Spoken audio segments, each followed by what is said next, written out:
संसार में दिखने वाला सुख मात्र भ्रम है, क्योंकि संसार की ही सत्ता नहीं है। ये विनाशी संसार नित्य प्रति विनाश की ओर जा रहा है, इसका विनाश ही सत्य है। तो इसमें सुख कैसे हो सकता है जो सदैव विनाश की ओर जा रहा है। यहाँ तक कि दुखालयम शाश्वतम प्रमाणम, एक दृष्टि से ये दुखालय भी है।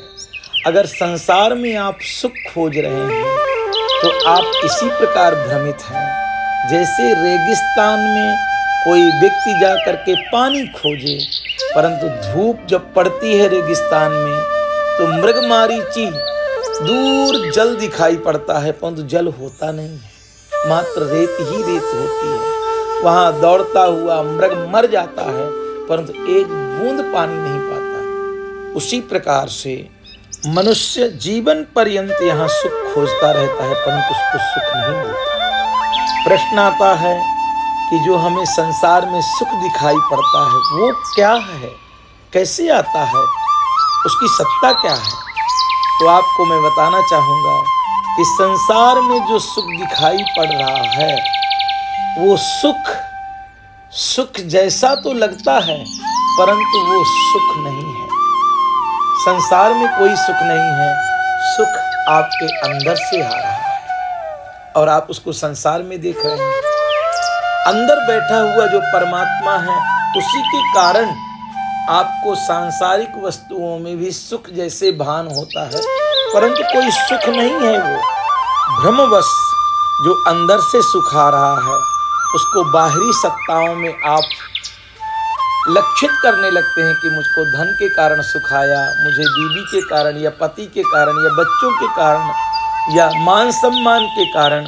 वो आपके अंदर से ही आ रहा था, बाह्य वस्तुओं से सुख मिल ही नहीं सकता है। एक बार एक रानी सरोवर में स्नान करने के बाद अपने बाल सुखा रही थी। उसके गले में एक बहुमूल्य मणियों का हार, चमचमाती हुई मणि, पुखराज, मूंगे जड़ित वो हार पहने थी। बार बार उसको तकलीफ हो रही थी बाल सुखाने में। रानी ने वो हार लेकर के एक कील में टांग दिया और बाल सुखाने लगी। वहीं पास में बैठा हुआ कौवा सोचता है कि कोई खाने वाली चीज है, तो उस हार को लेकर के वो वहां से भाग जाता है।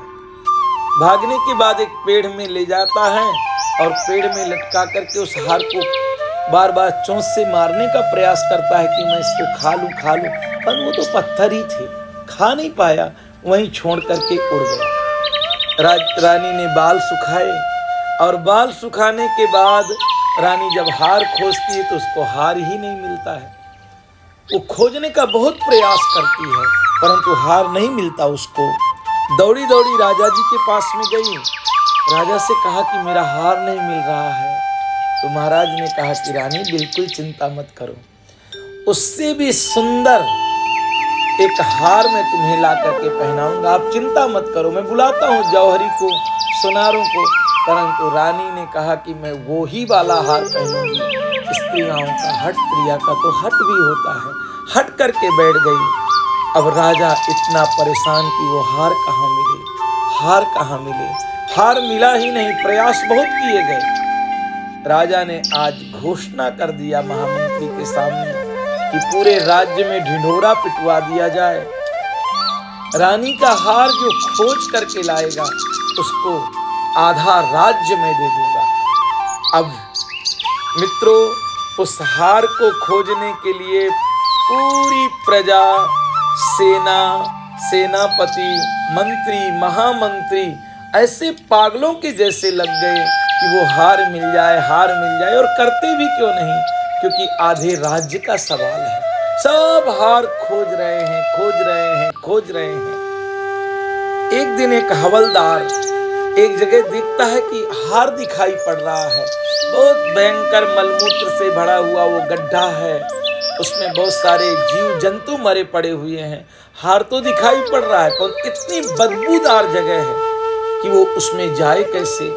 परंतु मित्रों, वो तो आधे राज्य का सवाल था। कूद गया वो उस बदबूदार जगह में, बहुत बदबू आ रही थी, कूदा, हार दिखाई तो पड़ रहा था पर हार हाथ में नहीं आ रहा था। अब हवलदार को देख करके उसका दरोगा भी कूद गया। धीरे धीरे शोर मचा तो उसमें प्रजा के बहुत सारे लोग कूदे। हार सबको दिखाई पड़े पर हार किसी के हाथ लगे नहीं। बात राजभवन तक पहुंची तो महामंत्री भी कूद गया खोजने के लिए हार। राजा ने मन में विचार किया कि हार तो दिखाई पड़ता है, मैं कूदता हूं, क्यों किसी को आधा राज्य देना पड़ेगा। राजा भी कूदा। हार दिखाई तो पड़े उस बदबूदार गंदी जगह में, दिखाई तो पड़ रहा है पर हाथ किसी के नहीं लग रहा है और सब खोज रहे हैं उस बदबूदार जगह में। तो एक महात्मा वहां से निकल के जा रहे थे। महात्मा ने पूछा, भाई क्या कर रहे हो? तो उन्होंने कहा, हम हार खोज रहे हैं, दिखाई भी पड़ रहा है और हार हाथ में नहीं लग रहा, मिल ही नहीं रहा है। मुस्कुरा करके महात्मा ने कहा, बावरो पागलो, हार तो इस बावड़ी के ऊपर देखो, पेड़ के ऊपर टंगा हुआ है, ये हार की परछाई है पड़ रही है, हार वहां नहीं है। हार कभी नहीं मिलेगा क्योंकि तो ऊपर से परछाई के कारण उस बावड़ी में हार दिख रहा था। हार तो उस वृक्ष के ऊपर है। सब लोगों को होश आया कि एक्चुअल तो परछाई थी। उसी प्रकार भक्तों, हम संसार में जो देख रहे हैं ये सुख की परछाई है। सुख तो अंदर व्याप्त है, आपके अंदर ही सुख है, आपके अंदर ही परम आनंद है, आपके अंदर ही परम शांति है। परंतु आप लोग इस संसार को इतना इंपॉर्टेंट दे देते हैं, अपने आप को इंपॉर्टेंट नहीं देते। आप अपने आप को नहीं खोजते हैं, अपने आप को समझ नहीं पाते हैं। जिस दिन अपने आप को समझोगे उस दिन पाओगे कि चिदानंद रूपम शिवोहम शिवोहम शिवोहम। मैं तो आनंद हूँ, मैं तो प्रेम हूँ, मैं सदा शिव हूँ। बाह्य वस्तु तो नाश्वर है, उस बदबूदार गड्ढे के जैसे हैं, उनमें कोई